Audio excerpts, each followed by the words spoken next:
Paano nagkakaroon ng electrical impulse sa mga neuron?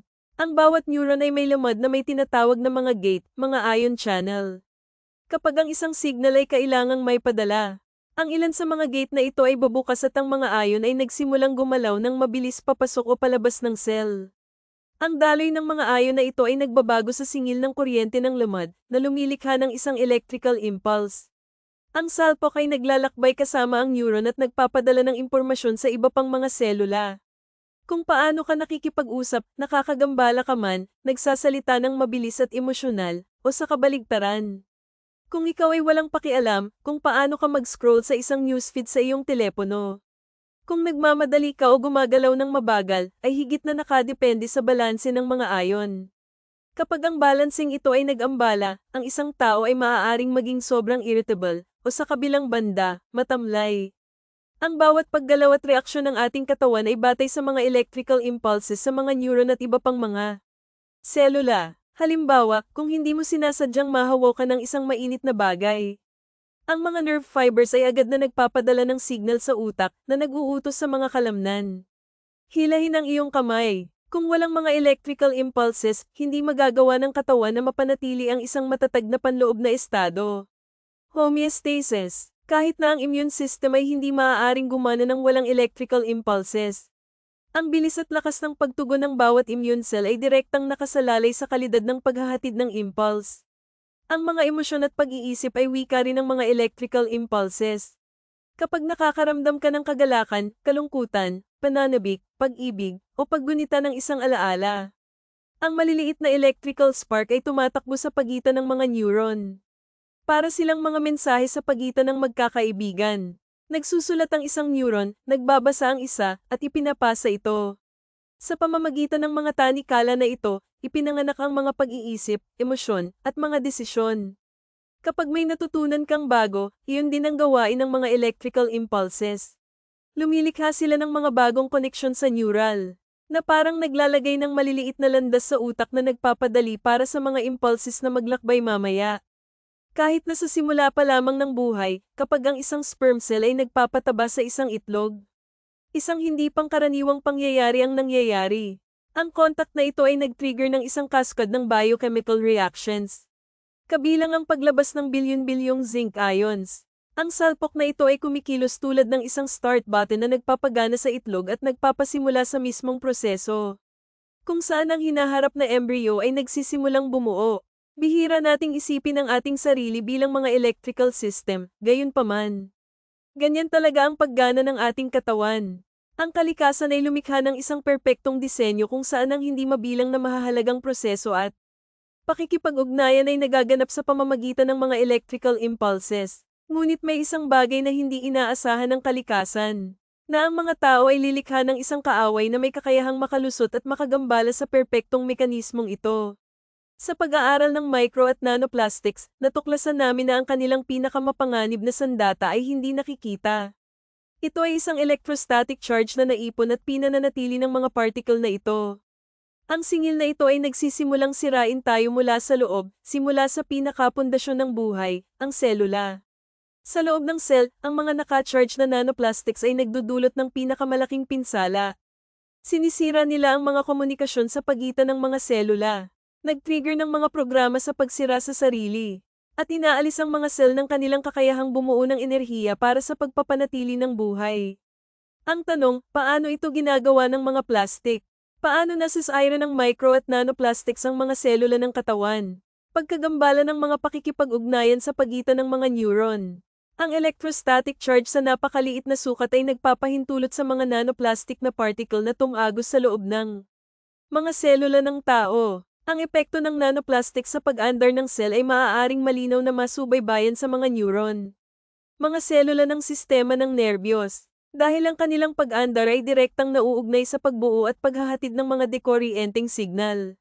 Binibigyang diin ni Valery Etken, doktor ng Physical and Mathematical Sciences at miyembro ng European Academy of Natural Sciences na ang epekto ng nanoplastic sa mga nerve cells ay nagpapakita sa pinakapangunahing antas.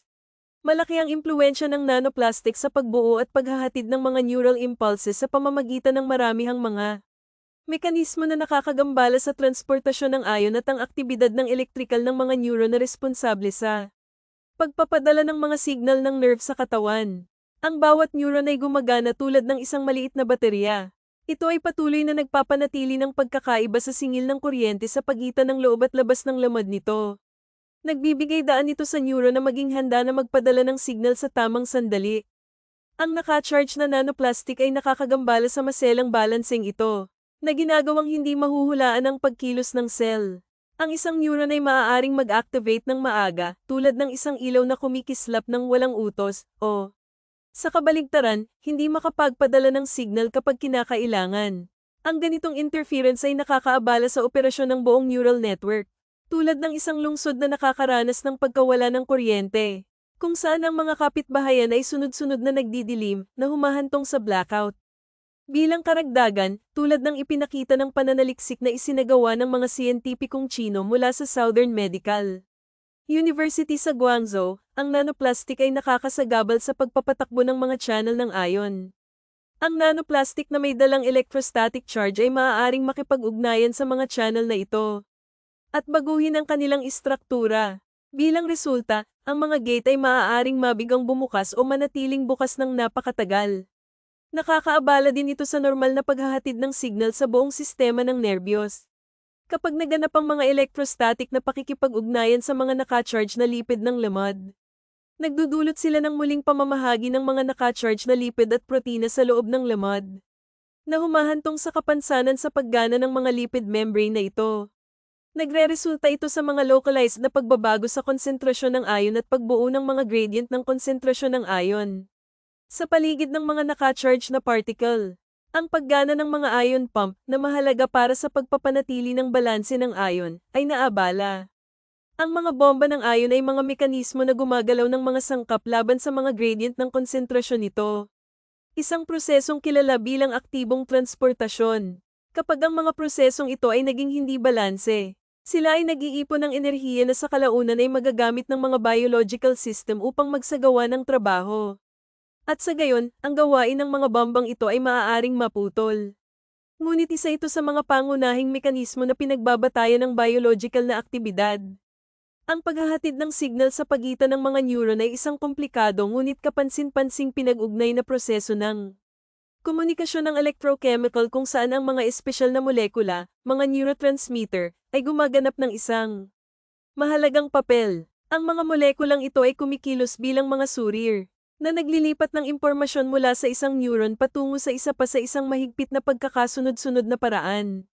Ang mga nanoplastic na particle na may dalang electrostatic charge ay maaaring makagambala sa paglabas ng mga neurotransmitters o mag-trigger ng kanilang discharge ng walang tamang signaling. Dahil dito, lumalabas ang magulo at maling signal sa utak, na para bang hindi na matukoy ng nervous system kung anong mga mensahe ang ipapadala, kailan ipapadala, o kung saan sila dapat pumunta. Ang anumang pagkagambala sa komunikasyon sa pagitan ng mga neuron ay hindi maaaring hindi makakaapekto sa ating mental na estado. Kung masusumpungan mo ang iyong sarili na nagiging makakalimutin o nawawala ng pag-iisip. Kung nahihirapan kang mag-concentrate o maalala kahit ang mga simpleng bagay. Maaaring ito ay isang senyales na ang pagkasira ng mga koneksyon sa neural ay nagsimula na. Ang mga nanoplastics ay hindi lamang nakakasagabal sa mga komunikasyon sa pagitan ng mga neuron. Ngunit sila rin ay direktang tumagos sa mga cell at kahit na nag-trigger ng kanilang pagkawasak sa sarili. Sinisimula ng mga selula ang proseso ng pagsira sa sarili. Ang bawat cell ay patuloy na gumagawa ng mga partikular na molekula na kilala bilang reactive oxygen species. Ang mga molekulang ito ay nakikilahok sa mga proseso ng paglaki, paghahati, at nakaprogramang pagkamatay ng cell. Sa ilalim ng normal na mga kondisyon, ang kanilang mga antas ay kinokontrol ng sistema ng depensa ng cell. Mga antioxidant na kumikilos bilang mga tagapaglinis. Mabilis na nineutralize ng mga antioxidant ang labis na reactive oxygen species, na pinipigilan ng mga ito na mapinsala ang organismo. Kapag ang isang cell ay nalantad sa mga irritant, tulad ng impeksyon, pinsala o lason, gumagawa ito ng mga matataas na antas ng reactive oxygen species, na kung labis ay maaaring makapinsala sa mahahalagang istruktura ng cellular. Ito ay humahantong sa oxidative stress, isang uri ng chemical assault sa loob ng cell. Bilang tugon sa pinsala at oxidative stress, isang natural na mekanismo ng pagtatanggol isinaaktibo, pamamaga. Ang layunin nito ay alisin ang pinagmumula ng pinsala at ibalik ang balanse. Gayunpaman, sa kaso ng electrostatically charged nanoplastic, ang mekanismong ito ay huminto sa paggana ng maayos. Ang mga plastic na particle ay nananatili sa loob ng cell at kumikilos bilang isang patuloy na nagpapawalang bisa. Ang pamamaga ay hindi hamupa at nagiging talamak. Bilang resulta, nasira ang DNA, mga protina, lamad, at iba pang pangunahing istruktura ng cellular. Sa huli, ang cell ay hindi na maaaring gumana ng maayos o sinimula ng sarili nitong pagsira sa sarili. Nakagawa kami ng mga kahanga-hangang pag-aaral at natuklasan na ang plastic ay naka-embed mismo sa loob ng cytoplasm. Ang cytoplasm ay naglalaman ng mga organelles, maliliit na istruktura na nagpapanatili sa cell na buhay at gumagana. Ang plastic ay pumapasok sa cytoplasm at nananatili doon. Ito ay napapalibutan ng isang lamad.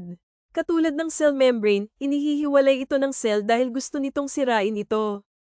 At nagsisimula itong gumawa ng mga enzyme at iba pang mga sangkap na karaniwang ginagamit ng cell kapag na-invade ito ng mga microbes, virus, bacteria o antigens. Ngunit hindi tulad ng mga likas na mananakop na iyon, ang plastic ay hindi nasisira, gaya ng sinabi namin. Kaya ang cell ay mahalagang sumasailalim sa talamak na stress, at sa huli ito ay nagiging sakit. Ang Microplastics Research Group sa Bolivian Catholic University sa Cochabamba ay gumagamit ng aquatic planarian. Maliliit na organismo na nagsisilbing lubhang kapaki-pakinabang na biological na mga modelo. Ang kanilang malakas na regenerative na kapasidad ay ginagawang posible na makita ang mga maagang pagbabago sa mga proseso ng cellular na katulad ng nangyayari sa ibang mga hayop. Ang microplastics, lalo na kapag pinagsama sa iba pang mga pollutant tulad ng mga metal, ay nakakaapekto na sa mga buhay na organismo. Ang microplastics ay maaaring mag-trigger ng oxidative stress, isang imbalance sa pagitan ng produksyon ng reactive oxygen species at ang antioxidant capacity ng katawan. Ang oxidative stress na ito ay direktang nakakaapekto sa cellular metabolism, na nakakagambala sa mga function ng mga protina, lipid at nucleic acid, na maaaring humantong sa mga pagbabago sa paglaki, pagbabagong buhay at ang pangkalahatang pisyolohiya ng mga organismo. Kaya, ang pagkakalantad sa electrostatically charged nanoplastic ay humahantong sa oxidative stress,